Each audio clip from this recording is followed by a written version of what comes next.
Hello, and welcome to this lesson on Lifecycle hooks in Svelte. In this video, we'll learn how to hook into various parts of Svelte's lifecycle with special functions. Svelte has an elaborate lifecycle that follows certain steps to render an application. We can execute our own code during some of these steps by hooking into this lifecycle process. Svelte's lifecycle can be broken down into 4 phases: the creation phase, the updating phase, the ticking phase, and the destruction phase. All of these phases have special functions that allow us to execute our own code.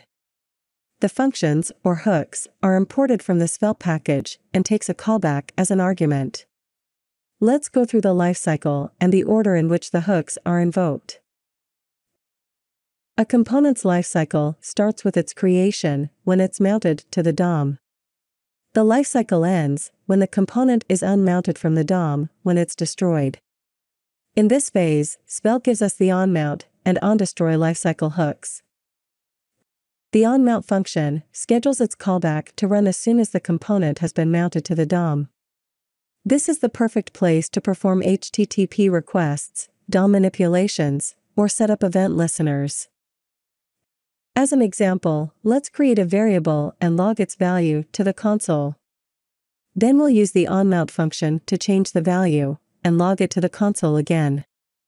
We'll begin by importing the hook, so import curly braces onMount from Svelte. Then we'll define a variable called message and set its value to hello. And then we log the message. Below that, we invoke the onMount hook with its callback function. In the function, we'll change message to hello there and log it out to the console again. We'll save the file and switch over to the browser, then open the console in the DevTools. We see hello first, then hello there. Let's go back to the editor and add another console log after onMount changes the message. If we go back to the browser, we see hello twice, before hello there. Before the mounting phase, Svelte is just aware of everything in the script section, it hasn't compiled the template yet. Once the component is mounted, Svelte will run the lifecycle hook and then compile the template. For example, all string interpolations are replaced with the concrete values that should be shown to the user. To demonstrate, let's output the message in a paragraph in the markup. So, p message.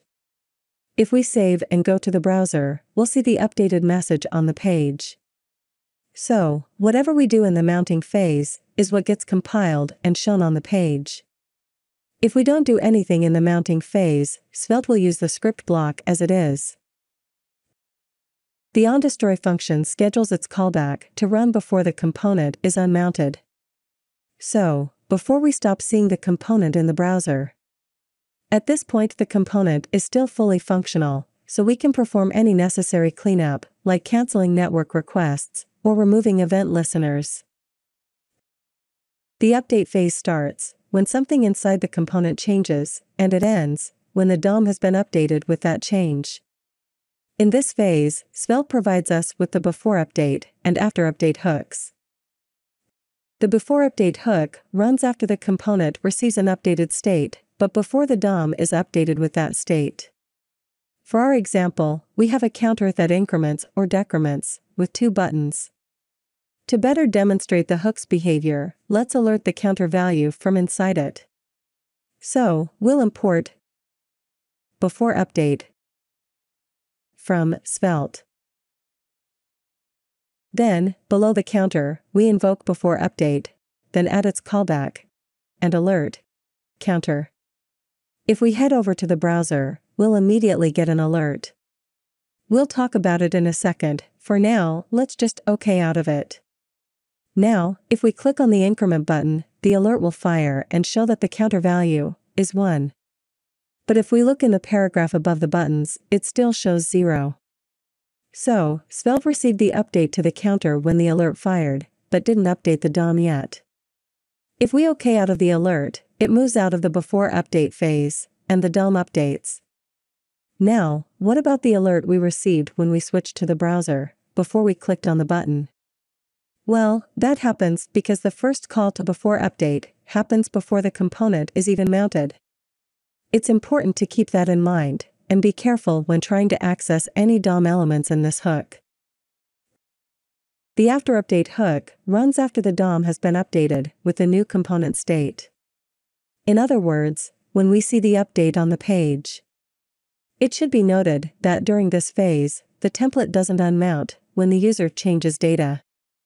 It's only a re-render, so there's no mounting or unmounting phase. This isn't really a phase, nor is the tick function actually a lifecycle hook.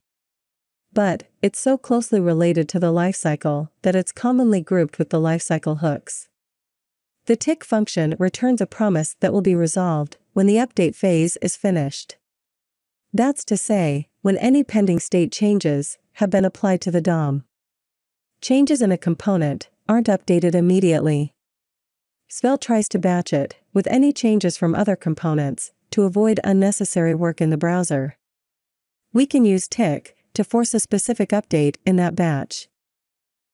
For our example, we have a button that changes a greeting message and logs it to the console with a reactive statement. But the update function changes the greeting twice.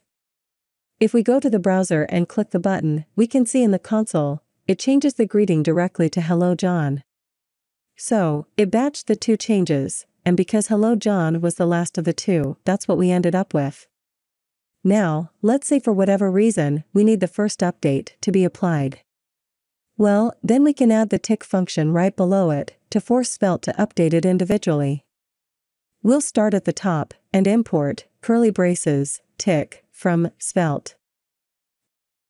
Then we'll go below the first greeting update and invoke the tick function.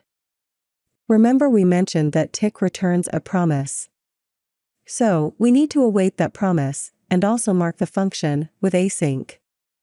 If we go back to the browser and click the button, it shows hello there before Hello John. So, we force Svelte to take it out of the batch and update it on its own.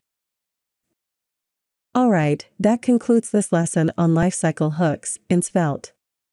In the next video, we'll learn how to access DOM nodes directly from within Svelte with the this binding. Thank you for watching, and we'll see you again in the next one.